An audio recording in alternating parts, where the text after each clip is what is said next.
नमस्कार, वंदे मातरम। दोस्तों, स्वागत है आप सबका सैनिक पाठशाला में। आज के वीडियो के 4 महत्वपूर्ण जानकारियां हैं, जैसे आप बोर्ड पर देख पा रहे हैं। दोस्तों, हम 8वें पे कमीशन के दहलीज पर खड़े हैं।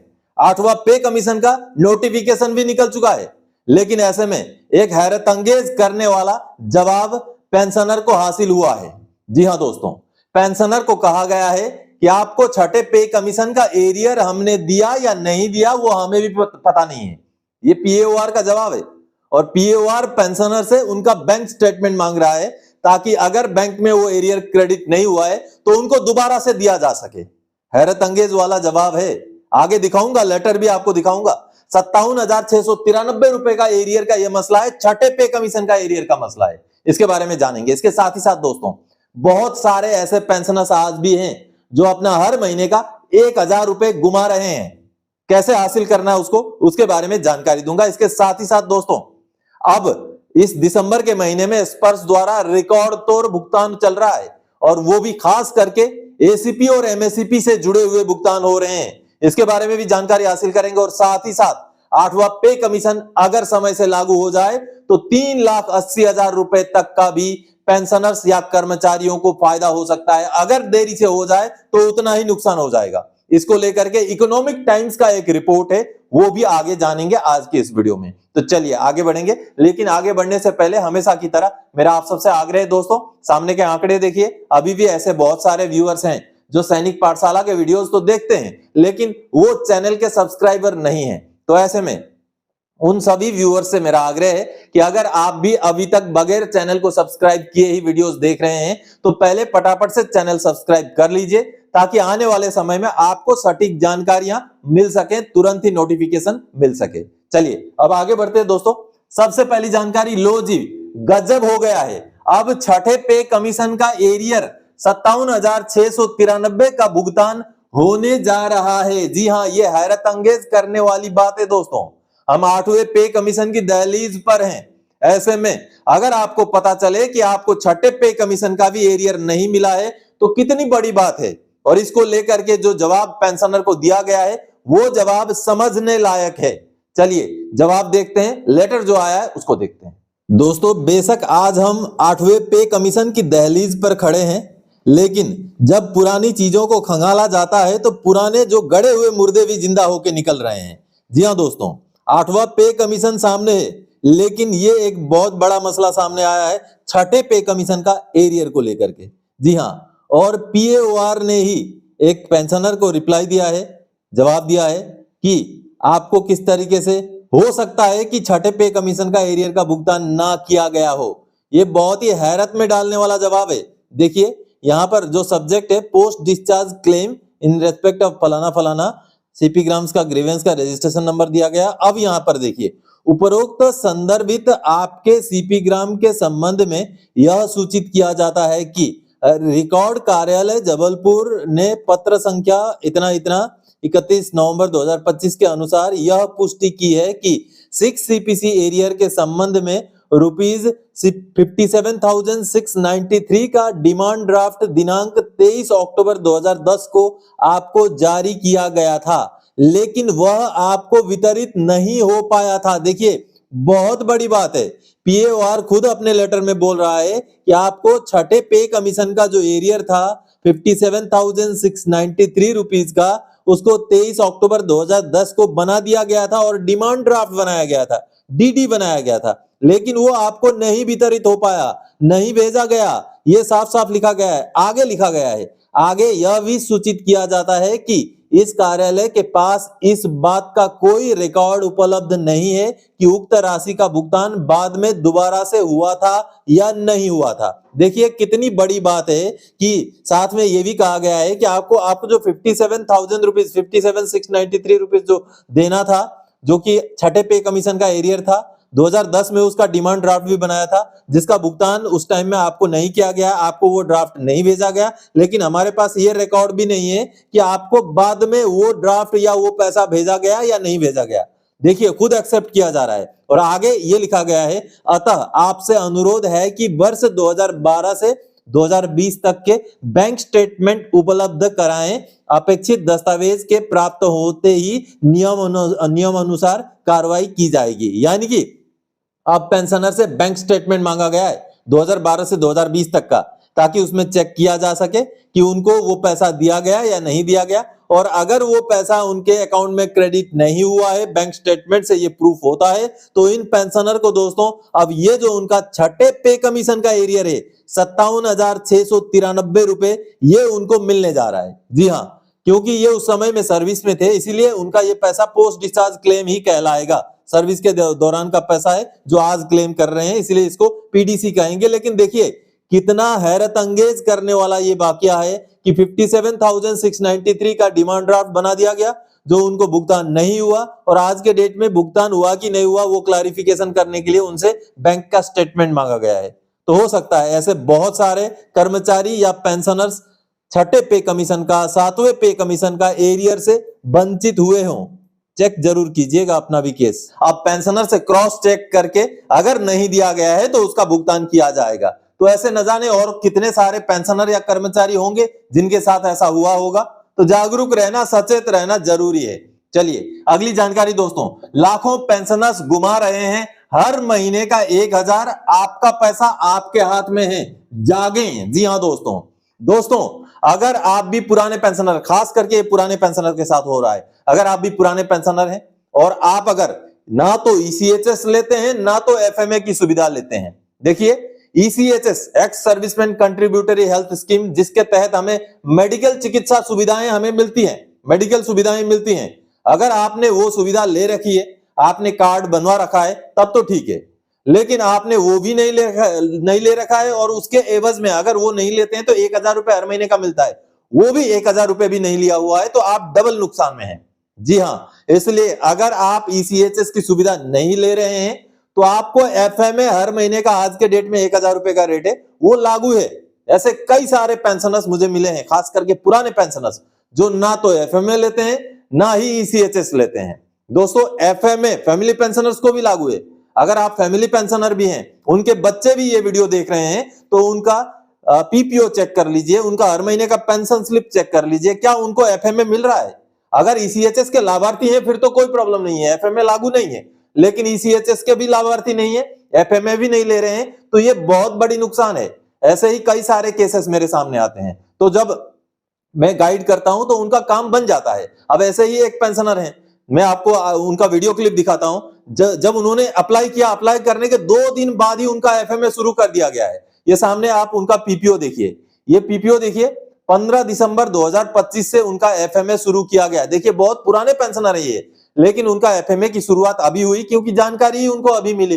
तो उनका 15 दिसंबर को एफएमए शुरू करके 16 दिसंबर को ये पीपीओ निकाला गया। अब उनको अगले महीने से जो है एफएमए मिलना शुरू हो जाएगा। अब इसको लेकर के जो वीडियो संदेश पेंशनर ने जारी किया है, उसको उनके बच्चे ने भेजा है मुझे, उसको पहले सुन लीजिए। नमस्ते, हम कर्नाटका स्टेट बेलगांव जिला से बात कर रहे हैं। बड़ा लंकली का हमारा छोटा सा गांव है, उधर से बात कर रहे हैं। हमारा पापा एएससी में काम करता था, आर्मी में। 1991 में उनका रिटायरमेंट हुआ था। तब से एफएमए का अप्लाई नहीं किए थे। बाद में उनका 2020 में एक्सपायर हुआ। बाद में हमारा माजी को पेंशन आने लगा। पर्स में अंदर एक मर्ज किया था, तब से हमारा पैसे एफएमए का नहीं आया था। अभी कैसा अप्लाई करना, वो सैनिक पाठशाला से हम लगातार वीडियो देखते आया, उसमें ज्वाइन हुआ। बाद में हमको सर ने मार्गदर्शन किया है कैसा अप्लाई करने का है करके, तो वैसा ही ठीक वैसा ही हम कर दिया। 2 दिसंबर 13 तारीख को किया था। अभी 15 तारीख दिसंबर 15 तारीख को 2 दिन में हमारा एफएमए का पैसा पीपीओ में जनरेट हुआ है। उसके लिए सैनिक पाठशाला को मैं बहुत बहुत धन्यवाद व्यक्त करता हूँ। बाद में सर अच्छे वीडियो आप सबने देखा दोस्तों। अब यहाँ पर एक सवाल होता है, इन्होंने तो लाखों रुपए घुमा दिए क्योंकि इनका एफएमए तो अभी शुरू हुआ, क्योंकि पीछे का एरियर अब इनको नहीं मिलेगा। पीछे का एरियर केवल उनको मिलता है जिन्होंने पहले ऑप्शन दिया हुआ है। एफएमए का या ईसीएचएस का, दोनों में से एक का चुनाव करने का जिम्मेवारी पेंशनर का है। दोनों में से कुछ भी नहीं चुनेंगे, कुछ भी नहीं मिलेगा। दोनों में से कुछ ना कुछ चुनिए। ईसीएचएस नहीं ले रहे तो एफएमए ले लीजिए, ताकि आपको 1000 रुपए का हर महीने का नुकसान ना हो। चलिए अब अगली जानकारी, स्पर्श से दिसंबर के पेंशन के भुगतान से पहले एरियर का भुगतान जारी है। एसीपी और एमएससीपी के मामलों में रिकॉर्ड तोड़ भुगतान हुआ है। जी हां दोस्तों दिसंबर के महीने में मैंने पहले भी बताया था आपको कि दिसंबर के महीने में स्पर्श द्वारा काफी संख्या में पेंशनर्स के जो केस हैं, ओल्ड केस हैं जो पेंडिंग चल रहे थे, उनको क्लियर किया गया। खास करके एसीपी और एमएससीपी के केसेस क्लियर किए गए हैं, जिसमें पेंशनर को काफी हेवी अमाउंट में एरियर भी मिला है और उनका पेंशन में भी बढ़ोतरी हुआ है। ये एक देखिए 2,05,670 रुपए का एरियर पेंशनर को मिला है। इसके अलावा भी और भी कई सारे केसेस मेरे नॉलेज में है, जो मेरे साथ जुड़े हुए पेंशनर्स हैं उनको फायदा मिला है। ये सामने आप देखिए, ये सीपी ग्राम्स का ग्रीवेंस का जो है आप स्टेटस देख पा रहे हैं, जिसमें पेंशनर का केस क्लोज कर दिया गया है और उनको एसीपी एमएससीपी का जो ग्रेचुइटी कम्यूटेशन के साथ साथ एमएससीपी की बढ़ोतरी की वजह से जो एरियर मिलना है 1,61,897 रुपए, उसका भी भुगतान का यहाँ इंफॉर्मेशन दिया गया है। और इन पेंशनर को 17 दिसंबर को ये भुगतान हो गया है 1,61,897 रुपए और पेंशन में भी बढ़ोतरी हो गई है। इसके साथ ही साथ और एक केस देखिए, ये देखिए ये भी सीपी ग्राम्स का ही ग्रीवेंस का स्टेटस है और यहां अगर देखेंगे तो इन पेंशनर को भी 7,47,657 रुपए, आप देख लीजिए 7,47,657 रुपए का एरियर का भुगतान हो चुका है दोस्तों। ये दिसंबर के महीने की बात है दोस्तों, और इसको लेकर के कई सारे पेंशनर्स ने मुझे वीडियो संदेश के जरिए उसकी जानकारी भी दी है, तो उसमें से एक वीडियो संदेश आपको दिखाना चाहूंगा। सबको मेरा नमस्कार। मैं नाइक वर्गीस एम केरला से। मैं 2006 अक्टूबर 31 को रिटायर हुआ। मैं 2 साल से सैनिक पाठशाला का हर वीडियो देखता हूँ। मुझे पता चला एमएससी भी मुझे भी मिलेगा करके। मैं सैनिक पाठशाला से सर से जुड़ा। सर ने मुझे बहुत मदद किया। सीपी ग्राम डाला। कल 17 तारीख को मेरा अकाउंट में 2,05,670 रुपीज़ क्रेडिट हुआ।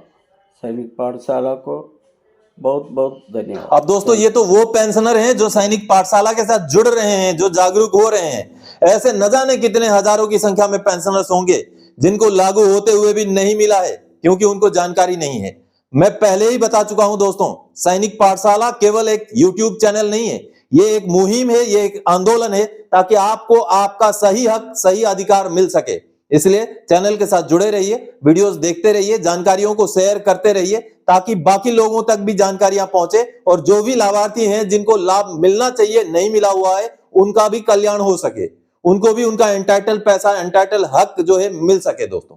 चलिए अब अगली जानकारी, आखिरी जानकारी, अगर 8CPC समय से मिले तो एक भत्ते से 3,80,000 तक का भी फायदा कर्मचारियों को हो सकता है। और ये रिपोर्ट है द इकोनॉमिक टाइम्स अखबार की। जी हां, चलिए मैं आपको सीधा सीधा रिपोर्ट दिखाता हूं दोस्तों। ये सामने आप द इकोनॉमिक टाइम्स की खबर देख पा रहे हैं। द इकोनॉमिक टाइम्स की खबर वित्तीय विषयों को लेकर या फाइनेंशियल मैटर्स को लेकर अहमियत रखती है। जी हां, और इस खबर में 8वें पे कमीशन से जुड़ी हुई एक बड़ी जानकारी दी गई है।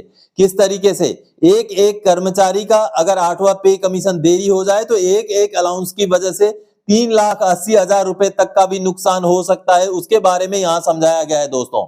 यहां पर खास करके एचआरए के बारे में समझाया गया है दोस्तों कि एचआरए अगर डिले हो जाए तो किस तरीके से कर्मचारियों को उसका नुकसान झेलना पड़ सकता है, या तो फिर अगर 1 जनवरी 2026 से ही पे कमीशन को लागू कर दिया जाता है तो किस तरीके से कर्मचारियों को फायदा हो सकता है, उसका ब्यौरा दिया गया है। बकायदा नीचे उसका कैलकुलेशन भी समझाया गया है दोस्तों।